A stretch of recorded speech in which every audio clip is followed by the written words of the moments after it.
한 주간 동안도 평안하셨는 줄 믿습니다. 오늘 함께 나누게 될 말씀의 제목을 이렇게 정했습니다. 사울의 신앙, 내 안에 있는 사울. 좀 다른 의미로는 믿음은 단지 하나님만을 신뢰하는 것입니다. 그런 내용으로 함께 좀 말씀을 나누기를 원합니다. 이스라엘 백성들이 가나안 정착 후에 시간이 흐르자 하나님이 왕이 아니라 사람 왕을 원했고 또 사람 왕이 통치하기를 원했습니다. 하나님께서는 원치는 않으셨지만 그들의 소원을 들어주셨고 사울에게 기름을 부어 왕으로 삼으라고 사무엘에게 명령하셨습니다. 그래서 사무엘은 사울을 만나 그 머리에 기름을 부었어요. 그리고 하나님께서는 사울의 마음속에 새 마음을 주셨고 그가 그의 마음속에 하나님의 영이 임해서 예언도 하게 되는 일들이 일어났습니다. 그 후 사무엘은 온 백성들을 미스바에 모이게 하고 그리고 하나님이 선택하신 이 통치자로서 사울을 그들의 왕으로 선포하고자 했어요. 막상 백성들 앞에 사울을 왕으로 세우려고 하니 사울은 그 앞에 자신에게 나타나지 못하고 진보다리 뒤에 숨을 만큼 그는 작은 자였고 또 겸손한 모습을 보여줬어요. 그래서 사울이 이 왕으로서 온 백성들 앞에 섰을 때는 백성들이 기대했던 왕의 조건을 충분히 갖춘 자로 비춰졌습니다. 키가 컸고요, 외모도 출중한 미남이었습니다. 그리고 왕이 되고 나서 첫 그 2해 동안은 자신은 경건하고 강력한 지도자임을 입증했어요. 아몬 족속이 길앗 야베스로 쳐들어왔을 때 하나님의 영에 감동되어서 전쟁에서 승리하고는요 하나님께 영광을 올려드렸어요. 그리고 모압, 암몬, 에돔, 그리고 아말렉, 심지어 강력한 블레셋이 쳐들어왔을 때도 그들을 기꺼이 물리치고 승리를 이끌었어요. 그때의 사울의 모습은 겸손했고 용맹스러웠고 빼어난 용무에 하나님의 총애를 받는 자였어요. 성령에 따라 움직였고 거룩한 선지자 사무엘의 귀에 말씀에 귀를 기울였어요. 사울은요 신앙이 깊은 지도자의 좋은 모습을 보여주었습니다. 그런데요 이 사울이 놀라운 승리를 얻었고 이 기름 부음 받은 자 왕인 사울이 얼마 지나지 않아서 하나님께 버림받게 됩니다. 성령의 음성을 더 이상 들을 수 없게 됐어요. 결국에는 악한 영에 사로잡혀서 조종당했고 또 심지어는 하나님께 기름 부음 받은 제사장들을 집단으로 죽이라는 명령까지 내렸고요. 죽기 전에는 신접한 여인에게 가르침을 구하기도 했어요. 그리고 무고한 다윗을 죽이려고 애를 쓰다가 전쟁터에서 인생을 마감하게 됩니다. 한때 모든 이스라엘을 대적하는 적국들과의 싸움에서 승리를 이끌었고 하나님의 기름 부음 받았던 그가 비극적으로 그의 인생을 마치게 되었어요. 하나님의 종으로 기름 부음 받았고 겸손했던 사람에게 도대체 무슨 일이 일어났을까? 그의 삶을 뒤바꾼 특별한 분기점이 어떤 것이 있었길래 그렇게 인생이 뒤바뀌게 됐을까요? 오늘 우리가 함께 읽었던 사무엘상 13장 말씀을 보면 사울에게 아주 중요했던 순간이 나타납니다. 사울은요 모든 믿는 성도들이 바로 우리가 믿음으로 하나님을 의지할 것인지 아니면 그때를 기다리지 못해서 내 손으로 일을 처리할 것인지를 결정하는 그런 순간이 다가왔어요. 사울에게 가장 중요했던 그 순간은요 전쟁의 징후가 가득했을 그때가 지금 닥쳐왔습니다. 블레셋은 마병이 6천이고 병거가 3만이고 엄청난 수의 이 모래와 같은 이 바다의 모래 같은 엄청난 군사들이 무기를 들고 몰려왔어요. 이와는 대조적으로 이스라엘의 군대는 가진 것이라고 하는 검은 단 2개예요. 사울과 요나단만 갖고 있었고 나머지 백성들은 나무로 만든 창이나 농기구가 전쟁 무기의 전부였어요. 그리고 이스라엘 백성들은 막강한 이 블레셋 군이 진군해 오는 것을 보고 당황해서 이곳저곳으로 도망가고 숨기에 바빴고 심지어는 국경을 넘어서 도망가는 사람들도 많았어요. 이 사울이 왕이 되자마자 암몬과 싸울 때는 30만 명이었던 사람들이 15절을 보니까 600명으로 줄었다라고 말하고 있어요. 그마저도 두려움에 떠는 사람들이 태반이었다는 거예요. 이스라엘 상황은 이쯤이면 희망이 사라지는 것처럼 보이게 됐습니다. 성경은 이 사건이 일어나기 바로 일주일 전에 사무엘이 사울에게 전투를 시작하지 말고 7일 후에 내가 다시 이곳에 올 테니까 그곳에서 기다리라고 신신당부를 했어요. 그리고 이 7일 기간 동안에 대해서 의미가 무엇인지는 성경에서 말하고 있지 않지만 성경을 읽는 우리로 하여금 깨닫게 하는 것은 무엇인가 하면 이 7일이라고 하는 기간은 하나님의 말씀에 대한 사울의 믿음을 테스트하는 기간이었음을 알 수 있습니다. 그런데요, 사무엘이 온다고 한 7일이 다 되었는데 사무엘이 아직 오지 않은 거예요. 그리고 앞에서는 블레셋 군대들이 거대하게 몰려오고 있고 우리 이스라엘 백성들은 점점 흩어져서 600명 정도밖에 남지 않은 상황이 지금 벌어진 거예요. 만일 여러분이 사울이 경험했던 그 상황에 지금 닥쳐 있다고 한번 생각해 보십시오. 엄청난 군대가 몰려오고 있어요. 거대한 이 마차, 전차 바퀴가 땅을 지축을 울리면서 몰려와요. 얼마 남지 않은 군대는 볼품없는 무기를 가지고 있는 게 전부예요. 모든 상황은 통제불능인 것 같아요. 여러분은 그런 상황이라면 어떻게 할까요? 사울이 그냥 아무것도 하지 않고 기도하면서 기다리는 게 바람직한 일일까요? 예, 맞습니다. 기다리며 기도하는 것, 그것이 사울이 해야 되는 일이었어요. 왜 그래야만 했는가 하면 사무엘이 사울을 처음 왕으로 임명하면서 할 때 했던 당부의 말이 있어요. 사무엘상 12장 14절로 15절 말씀을 보면 너희가 만일 여호와를 경외하며 그를 섬기며 그 목소리를 듣고 여호와의 명령을 거역하지 아니하며 또 너희와 너희를 다스리는 왕이 너희 하나님 여호와를 따르면 좋겠지만은 너희가 만일 여호와의 목소리를 듣지 아니하고 여호와의 명령을 거역하면 여호와의 손이 너희의 조상들을 치신 것 같이 너희를 치실 것이라. 사무엘은요, 하나님께서는 왕을 통해서 하나님께서 하는 모든 일에 영광 받기를 원하십니다. 그분은 전략이나 무기나 이 사람 수로 인해서가 아니라 기도의 능력을 믿고 하나님에 대한 확신을 통해서 전쟁에서 이길 수 있다는 것들을 이 온 백성들이 천하 모든 만물들이 알기를 원하십니다. 그런 뜻으로 이 말씀을 한 거예요. 그런데 사울이 취한 행동이 무엇인가 하면 당황해서 어쩔 줄 몰랐고요. 그 상황이 자기를 압도하도록 내 마음을 내어놓았다는 거예요. 뺏겼다는 거지요. 그리고 마침내 하나님 말씀은 귀담지 않고 제사장 아비야에게 사무엘 없이 제사를 드리도록 했어요. 마침내 사무엘이 도착하게 됐을 때 제사는 끝났어요. 어이없던 사무엘이 사울에게 책망하면서 묻자 사무엘이 이렇게 변명을 해요. 사무엘상 13장 11절 보니까 백성은 내게서 흩어지고 당신은 정한 날 안에 오지 아니하고 블레셋 사람은 믹마스에 모였음을 내가 보았으므로. 사울은 사무엘이 정한 날에 오지 않았다고 얘기하면서 그러니까 나는 무엇인가 해야만 했어요. 백성들은 다 떠나가기 시작을 하고 도망가기 시작을 했어요. 분명 하나님도 이 상황 속에선 내가 무엇인가 하기를 원했을 거예요. 이렇게 지금 말하고 있는 거예요. 정말 그럴까요? 아닙니다.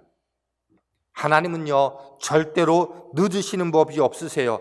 줄곧 하나님은요, 사울과 백성들이 있었던 그 길갈로 행하는 사무엘의 걸음 하나하나를 알고 계셨고요. 하나님은 선지자 사무엘을 위한 하늘의 항법 시스템에 맞춰서 그의 도착 시간을 정확하게 맞춰 놓으셨어요. 사무엘은요, 자정 1분 전일지라도 7일째 되는 날 정확하게 그곳에 도착했습니다. 우리는요, 하나님께서 이 문제로 사울을 절대로 속이지 않았다라고 하는 것을 알아야만 합니다. 사무엘은요, 정확하게 약속한 대로 7일째 사울이 있는 그 자리로 도착했어요. 오늘 우리가 직면한 상황이 우리를 압도하지 않게 해야만 되고요. 하나님은 다 계획이 있으시다고 하는 것을 알아야만 되고요. 정확하게 7일째에 사울의 자리에 사무엘이 왔던 것처럼 오늘 우리 인생의 삶 속에서 하나님이 약속하신 것을 정확하게 응답하신다는 사실들을 믿음으로 기다릴지도 않은 신뢰가 필요하다고 하는 거예요.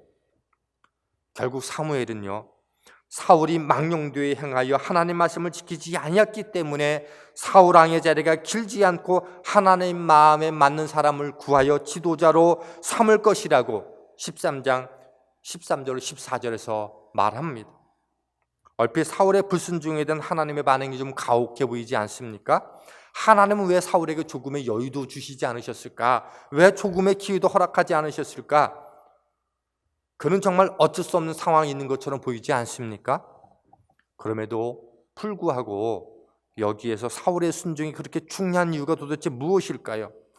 그것은요, 하나님은 하늘과 땅의 모든 권세가 전쟁이 하나님께 속한 것임을 알고 그 일을 위해서는 오직 하나님만을 신뢰하고 기다리는 택함 받은 믿음의 백성들이야말로 전쟁에서 승리할 것임을 알기를 원하신 거예요. 오늘 이 사건이 우리에게 가르쳐 주는 게 무엇인 줄 아십니까? 하나님은요, 몇 세대가 지나도 변치 않으시는 분이에요. 어제나 오늘이나 영원토록 동일하시다고 말씀해 주셨어요. 우리는요, 우리의 삶이 엉뚱한 방향으로 흘러가는 것처럼 보여도 그것과 상관없이 주님에 대한 온전한 신뢰 가운데 걸어가야 합니다. 상황이 절망적으로 보일지라도 두려움에 빠질 필요는 없어요. 반대로 주님이 우리에게 약속하신 대로 우리를 구원해 주실 것을 믿고 끈기 있게 기다려야 합니다. 엄청난 수의 블레셋 군대가 사울을 압박해 올 때 하나님은요, 바로 사울 곁에서 그의 믿음을 보고 계셨던 거예요. 전차와 날카로운 무기들을 다 보고 계셨고요. 군사들이 흩어져서 사울이 위기에 처해 있다는 것도 아셨고요. 하나님은요, 모든 것을 다 알고 보고 계셨어요. 마찬가지로 하나님은 저와 여러분이 겪는 위기의 세부 사항 하나하나를 다 보고 계십니다. 여러분을 짓누르는 인생의 모든 문제를 보고 계십니다. 우리가 직면한 상황이 날마다 점점 나빠진다고 하는 것도 너무도 잘 알고 계십니다. 그러나 기도하며 굳건한 믿음으로 주님을 기다리는 자에게는 결코 위험에 처하지 않게 하실 겁니다. 더불어 우리가 전전긍긍하면서 하는 모든 생각들을 꿰뚫고 계시고요. 그런 상황 속에서도 주님의 명령은 여전히 동일하다고 하는 거예요. 나는 피난처이고 반석이고 너희의 산성이며 나는 언제나 너희와 함께 한다라고 하는 그 하나님의 말씀은요, 여전히 유효하다고 하는 거예요. 그러니 당황하지 마라. 나보다 앞서가지 마라. 내가 할 일은 오직 기도하고 나를 의지하는 것뿐이야. 나를 신뢰하는 자는 나는 누구든지 영화롭게 할 거야. 나를 신뢰하는 자를 통해서 나는 영화로움을 얻게 될 거야. 그렇게 말씀해 주고 있다는 거예요. 하나님은요, 오랫동안 우리를 참으시고 우리에게 기회를 주셨어요. 하나님께서는 성경 가운데 아브라함부터 신약시대의 성도들에 이르기까지 우리의 믿음의 조상들이 자주 하나님을 의심했던 경험이 있다는 것을 알고 계세요. 아브라함이 하나님의 약속을 기다리지 못하고 이스마엘을 낳았다는 것들도 알고 계시고, 엘리야도 나는 더 이상 혼자서 어찌할 수 없다고 차라리 나를 죽여달라고 말했던 것들도 알고 계시고요. 예수님도 어찌하여 나를 버리셨습니까? 라고 물으시는 의문의 순간들도 경험하셨어요. 그래서 우리 주님은요, 우리에게 닥쳐오는 모든 고통과 두려움과 절망을 알고 계세요. 그렇기 때문에 우리가 뜻밖의 끔찍한 소식을 듣게 되는 순간에도 성령님을 통해서 위로케 하시고요, 우리의 고통을 어루만지시면서 우리의 마음을 평안케 해주십니다. 그런데 사울은 사무엘을 기다리는 7일 내내 오직 두려움과 당혹감 가운데에 떨었어요.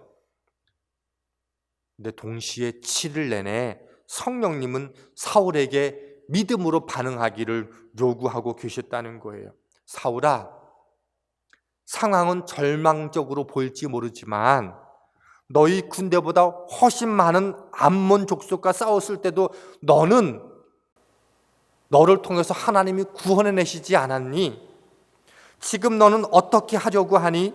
너와 내 나라에 무슨 일이 일어날지 하나님 말씀에 순종했으면 좋겠어. 지금 그 7일 한가운데에 사무엘이 눈에 보이지 않지만 사울과 함께 하시는 성령님께서는 그렇게 믿음으로 반응하도록 기대하고 계셨다는 거예요. 그리고 그 하나님의 기대는 오늘 우리가 두렵고 떨릴 수밖에 없는 상황 속에 있는 저와 여러분의 삶의 자리 속에서 통일하게 말씀해 주고 있다는 거예요. 너는 사울이 초대 왕으로 되어서 암몬을 족속과 싸울 때 함께 하셨던 하나님 너도 알고 있지 않니? 그러니 상황이 너를 두려운 가운데 내몰도록 내 마음을 내어주지 않았으면 좋겠어 라고 우리에게 말씀해 주고 계시다는 거예요. 하나님은요, 모든 사람의 마음을 알고 계세요.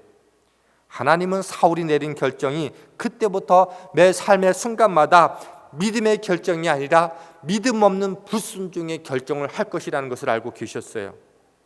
그래서 결국 하나님은 사울을 떠났고 그를 왕으로 삼으신 것을 취소하셨어요.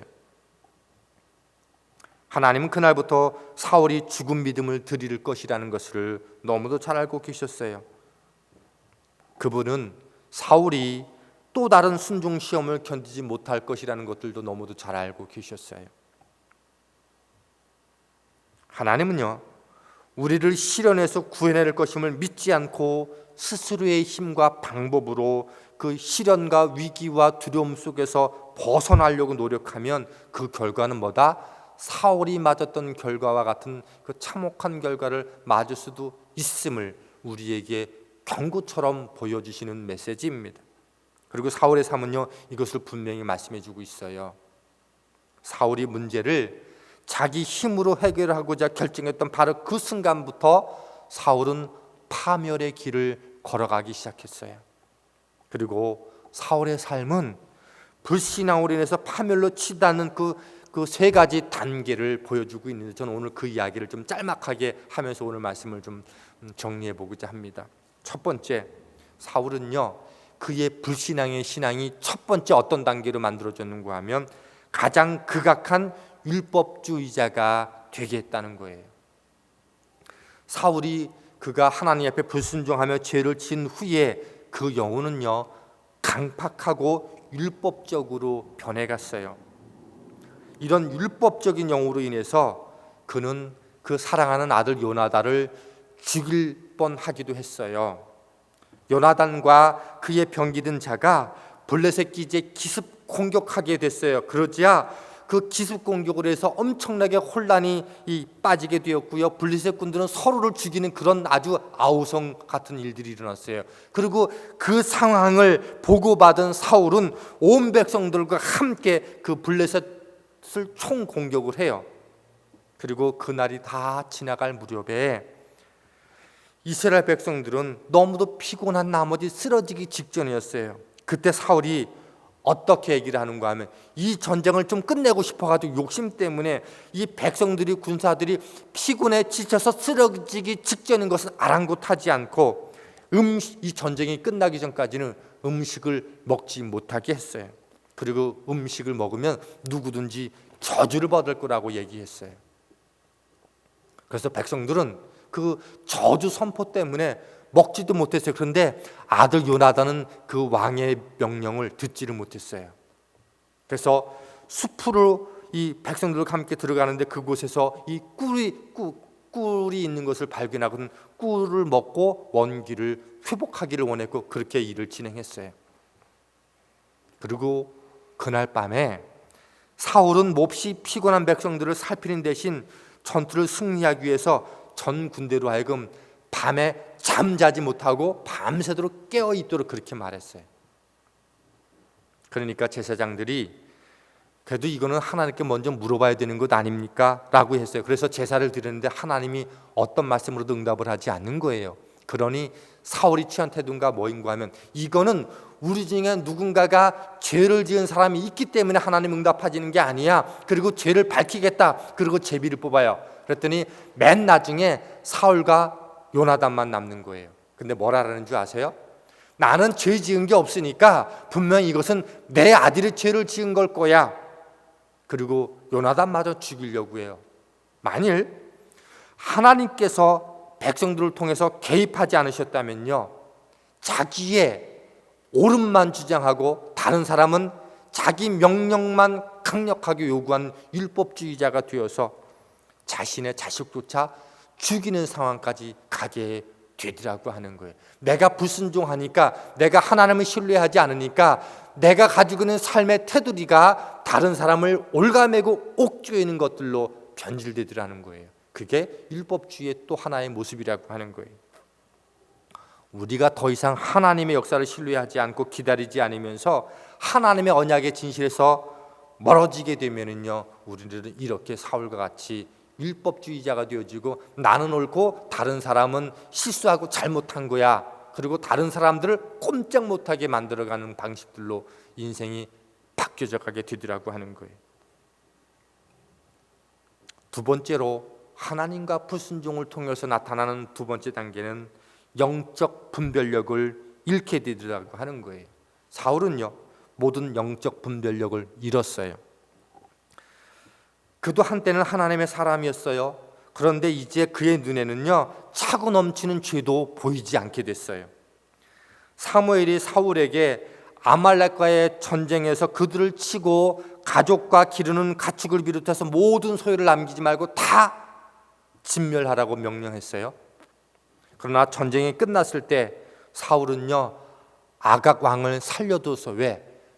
나의 전쟁에 멋짐을 드러내기 위한 트로피 같은 것들로 삼고 싶어 했던 거예요. 또 전리품 중에서 아말렉의 가축과 의류와 그 밖의 소유물 중에서 좋은 것들을 따로 남겨두었어요. 심지어 자기가 잘 싸웠기 때문이라고 하는 승전비까지도 세웠다고 하는 거예요. 그는요, 이 전쟁의 승리가 하나님께 있음을 모르고 노골적으로 하나님을 말씀을 어기게 됐어요. 사무엘이 현장에 도착해서 이렇게 물어요. 왕이여, 이 염소 우는 소리는 무엇입니까? 라고 물으니까 백성들이 승리를 주시는 하나님께 제사를 드리고자 양과 소를 조금 남겨두었어요. 그리고 모두 다 나머지는 진멸했어요. 이렇게 말했어요. 그러면서 나는 하나님의 명령에 충실했습니다. 그러는 거예요. 그러자 사무엘은 크게 울면서 사울에게 물었어요. 15장 19절 말씀 보니까 어찌하여 왕이 여호와의 목소리를 청종하지 아니하고 탈취하기에만 급하여 여호와께서 악하게 여기신 일을 행하셨나이까 그럽니다. 사울은 그리고 이렇게 대답해요. 나는 실로 여호와의 목소리를 청종하여 여호와께서 보내신 길로 가서 아말렉 왕 아각을 끌어왔고 아말렉 사람을 진멸하였으나 20절에 그렇게 말합니다. 자기가 하나님 말씀에 불순종한 것이 명백하게 드러났음에도 불구하고 거짓말을 한 거예요. 이렇게 하나님을 불신하게 되어지면 율법주의로 넘어가고 그 다음은요, 영적인 분별력이 상실하게 되는 거예요. 죄를 짓고도 그게 죄인지를 모르는 것들로 넘어가게 되더라는 거예요. 그리고 이 일은 오늘날 그리스도인들 중에서 이 사울과 똑같은 모습들로 우리 가운데 많이 나타난다는 거예요. 그리스도인들이 그런 상황 가운데 빠져드는 것은요, 하나님의 의를, 하나님을 신뢰하는 것을 믿음으로 받아들이기를 거부할 때 시작되더라고 하는 거예요. 그래서 율법주의와 다른 사람을 쉽게 판단하고 나는 옳고 그는 그러더라고 하는 공식을 세우려고 하고요, 하나님의 지시를 기다리지 않고 쉽게 믿음이 흔들리고요, 그리고는 자기들의 방식대로만 일을 행하려고 해요. 이게 익숙해지게 되면 시간이 지남에 따라서 영적인 분별력은 온데간데 없어지고 무력하게 돼요. 그리고 양심은 화인받은 자처럼 바뀌어지게 되더라고 하는 거예요. 세 번째로는 분별력을 잃어버리고 양심의 화인을 맞으면 질투의 영을 대적하여 방어할 방법이 하나도 남지 않게 된다는 겁니다. 사무엘상 16장 14절에 이렇게 돼 있어요. 여호와의 영이 사울에게서 떠나고 여호와께서 부리시는 악령이 그를 번뇌하게 한지라. 계속 불신에 매인 사람이 율법주의에 의존하게 되고 분별력을 잃으니까 양심의 화인 맞은 상태에 다다르게 되면 그때 질투와 시기의 영을 막아낼 방법이 없게 된다는 거예요. 그 두 영이 침투하게 되면 사람을요 공포의 도가니로 만들게 돼요. 시기와 질투의 영이 내 안에 들어와서 내 마음을 사로잡게 되면 모든 주위의 사람들을 믿지 않고 모든 상황들을 받아들이지 못하게 돼요. 이때 사울이 악한 영에 사로잡혀서 발작을 일으키고 있었고, 그의 종들은 사울을 진정시키기 위해서 다윗에게 하프를 연주하면서 시편 노래를 불러달라고 했어요. 다윗은 영적인 사람이었기 때문에, 그가 전적으로 주님을 신뢰하는 사람이었기 때문에 기름 부음 받은 그 음악은요 사울의 영혼에 평안을 가져다 주었어요. 왕은 너무도 고마워서 다윗을 군대 장관 삼지 않았습니까? 그러나 그가 전쟁터에서 뛰어난 용기와 전술을 보여주자 점점점 비정상적으로 그런 질투의 사람이 되었고요, 그 왕위에서 거룩한 일을 감당하기보다 평생 사울을 죽이고자 하는 질투의 화신으로 그 인생은 바뀌어져 버렸다는 거예요. 하나님을 신뢰하고 그 믿음으로 나가는 것이 잃게 되어지면 그 세 번째 자리는 그렇게 바뀌어지게 되더라고 하는 겁니다. 그래서요, 질투는요 사람을 끔찍한 존재로 바꿔놓습니다. 하나님을 신뢰하지 않으니 아무도 신뢰하지 않아요. 다른 사람들의 죄를 쉽게 참소하고요, 자신들을 피해자로 여기어 질투는 단지 사람들이 겪고 있는 단계 중에 하나가 아니라 심령을 지옥으로 만드는 영이 되는 거예요. 질투는 경건한 사람들에게서 하늘에 속한 모든 목적들을 앗아가요. 나의 자금과 육신의 정쟁에 집중하도록 몰아갑니다. 여러분은 질투를 느낄 때 어디로부터 이러한 질투의 영이 오는지 궁금하지 않습니까? 여러분이 겪었던 시험의 때를 한번 돌아보시지요. 그리고 여러분이 어떻게 반응했는지 한번 자문해 보십시오. 무슨 일이 있더라도 하나님을 신뢰하겠다고 다짐했습니까? 아니면 제때에 나타나지 않은 하나님에 대해서 여러분들 마음속에 어떤 다른 생각을 품지는 않았었습니까? 사울의 불신의 영이 맞이하는 비극적인 종말을 한번 생각해 보십시오. 그가 영혼을 맞이하기 전 마지막으로 의논한 사람은요 무당이었어요. 마녀였어요. 그의 서글픈 마지막 말을 들어보십시오. 사무엘상 28장 15절 말씀을 보면, 하나님은 나를 떠나서 다시는 선지자로도 꿈으로도 내게 대답하지 아니하시기로. 그러나 신약을 살고 있는 저와 여러분들에게는 기쁜 소식이 있어요. 예수님께서 우리의 패약함에 대한 죄값을 담당하셨고요, 불신과 죄악과 율법주의 사실을 끊으시고 질투의 속박에서 구속하시기 위해서 죽으셨어요. 그러니 우리가 먼저 우리의 죄악을 인정하고 불신을 고백하고요, 그러고 나서 우리의 걱정과 미래를 예수님의 보살핌 속에 다 던져 넣는 일은 너무도 중요합니다. 주님은 사울에게 그랬듯이 정확한 시간에 우리에게도 오실 거예요. 그때 우리가 해야 될 일은 두려움 가운데 나를 내어 맡기는 게 아니라 하나님을 신뢰하는 것 외에는 아무것도 없다는 거예요. 우리는요, 사울의 7일처럼 믿음의 시험을 당하는 중에 있을 수도 있어요. 그때 우리는 상황에 두려워해서 내 방법을 찾을 수도 있고 하나님을 신뢰함으로 하나님이 승리케 하심을 맛볼 수도 있습니다.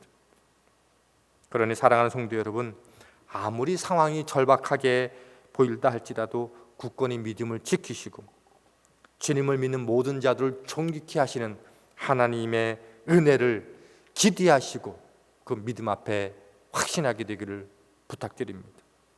베드로전서 1장 7절 말씀입니다.